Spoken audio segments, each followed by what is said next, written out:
Big பாஸ்ல இந்த வாரம் மிட் வீக் எவிக்ஷன் இருக்கு அப்படிங்கிறது கன்ஃபார்ம் ஆகியிருக்கு. அண்ட் அதற்கான போட்டிகள் இப்ப ஸ்டார்ட் ஆக போகுது அப்படிங்கிறதும் தெரிய வந்திருக்கு. கண்டிப்பா இந்த வார வெள்ளிக்கிழமை இருக்கு இல்லையா? அது பயங்கர சுவாரஸ்யமா இருக்க போகுது.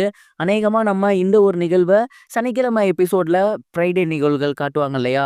அதுல பார்க்க போறோம் அப்படிங்கிற மாரி தான் நெனைக்கிறேன். என்ன நடக்க போகுது அப்படிங்கிறதெல்லாம் தான் இந்த ஒரு வீடியோல நம்ம பார்க்க போறோம். பிக் பாஸ்ல இந்த ஒரு வாரம் ஃபேமிலி வீக் வாரம் ரொம்பவே சூப்பரா ஹோல்சமா இருந்துச்சு அப்படின்னு தான் சொல்லணும். அண்ட் எல்லா பேரண்ட்ஸுமே வந்து எல்லாருக்கும் ஐடியாலாம் குடுத்துட்டாங்க. அடுத்த 3 வாரம் யார் எப்படி விளையாட போறாங்க அப்படிங்கிறத நம்ம இந்த ஒரு வாரத்திலே கணிச்சுட்டோம். இதெல்லாம் வந்து தாண்டி இன்னொரு விஷயம் என்ன அப்படின்னா, இந்த வாரம் வந்து மிகப்பெரிய அளவுல ஹைப் இருந்துச்சு. ஆனா அது ஃபுல்ஃபில் ஆகல. அத ஃபுல்ஃபில் ஆக்கணும் அப்படின்னு சொல்லி பிக் பாஸ் வந்து மிட் வீக் எவிக்ஷன கண்டக்ட் பண்ணியிருக்காங்களாமா. இந்த ஒரு மிட் வீக் எவிக்ஷன் அப்படிங்கிறது முழுக்க முழுக்க வோட்டிங் அடிப்படையில தான் இருக்க போகுது. அதாவது ஓட்டுகள் யாரு ரொம்ப கம்மியா வாங்கியிருக்காங்களோ அவங்க தான் வெளியேற போறாங்க. அப்படி பார்க்கும்போது இந்த வாரம் ஓட்டுகள 3 பேர் வந்து ரொம்ப ரொம்ப கம்மியா வாங்கியிருக்காங்க. ஒண்ணு வந்து சுபிக்ஷா, இன்னொன்னு அமித், இன்னொன்னு சாண்ட்ரா.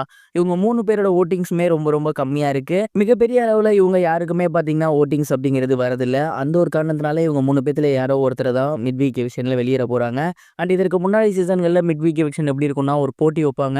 அதுல யாரோட பேர் இல்லையோ அவங்க வெளிய போற மாரி இருக்கும். அப்படி இல்லன்னா கண்ண கட்டி கூட்டி போற மாரி இருக்கும். இந்த மாதிரியான விஷயங்கள் இருக்கும் இல்லையா? ஸோ இந்த முறையும் அதே மாரி தான் இருக்க போகுது.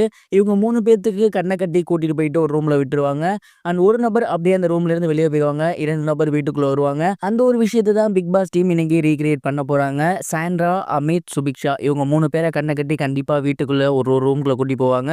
ஒரு நபர் அப்படியே அந்த ரூம் வழியா வெளிய போயிருவாங்க. மிச்சம் இருக்க 2 நபர் வீட்டுக்குள்ள வருவாங்க. கண்டிப்பா இந்த ஃப்ரைடே விஷயம் அப்படிங்கிறது முழுக்க முழுக்க எமோஷனலா இருக்க போகுது அப்படிங்கிறதுல எந்த சந்தேகமும் கிடையாது. எனக்கு தெரிஞ்சு 100% சாண்ட்ரா அப்படின்னா சுபிக்ஷா இவங்க 2 பேத்துல யாரோ வெளிய போகதா வாய்ப்பு இருக்குன்னு நான் நினைக்கிறேன். நீங்க என்ன நினைக்கிறீங்க? இவங்க 3 பேத்துல யார் வெளிய போனா நல்லா இருக்கும்னு நினைக்கிறீங்க? மறக்காம கமெண்ட் பாக்ஸ்ல ஷேர் பண்ணுங்க. இது ஒரு புறம் இருக்க குக் வித் கோமாளியின் மூலியமா ரசிகர்கள் மத்தியில மிகப்பெரிய வரவேற்பு பெற்றிருந்த அஸ்வின் அவர்கள் ரீசெண்டா ஒரு படம் நடிச்சிருந்திருக்காரு. அண்ட் அந்த ஒரு படத்தோட ப்ரொமோஷன்ல இருக்கும்போது அவர்கிட்ட ஒரு கேள்வி கேட்கப்பட்டிருந்துச்சு. அதாவது நீங்க மேடையில 40 கதை கேட்டு தூங்கிட்டேன் அப்படின்னு சொல்லியிருந்தது மிகப்பெரிய வைரலா போயிருந்துச்சு. அண்ட் அதுல நீங்க ரொம்ப டிப்ரெஸ்ட் ஆயிருப்பீங்க. அது எப்படி நீங்க ஃபீல் பண்ணீங்க? எப்படி கடந்து வந்தீங்க அப்படின்னு கேட்கும்போது, இப்போ வரைக்குமே அந்த ஃபீல் வந்து எனக்கு இருந்துட்டே தான் இருக்கு. அந்த காயம் என்னை விட்டு போகவே இல்ல. தொடர்ந்து அந்த ஒரு இன்சிடென்ட்க்கு அப்புறம் என்னோட லைஃபே மாறிடுச்சு அப்படின்னு தான் சொல்லணும். ஒரு ஹியூமானிட்டி அதாவது ஒருத்தவங்க தப்பு பண்ணிட்டாங்கன்னா மன்னிக்கிறது அப்படிங்கிறது மிக முக்கியமான விஷயம். ஆனா இப்ப வரைக்குமே என்ன அத சொல்லி மட்டுமே சொல்லிக்கிட்டு இருக்குது அப்படிங்கிறது எந்த விதத்துல ஏத்துக்கிறதுன்னு தெரியல. காலம் முழுக்க அந்த காயம் இருந்துட்டே தான் இருக்கும் அப்படிங்கிற மாரி சொல்லியிருந்தாரு. ஒரே ஒரு ஸ்டேஜ் பெர்ஃபார்மன்ஸ் அந்த ஒரு ஸ்டேஜ் பெர்ஃபார்மன்ஸ்க்கு அப்புறம் டோட்டலா அவரோட கரியர் கிராஃபே இறங்கிருச்சு.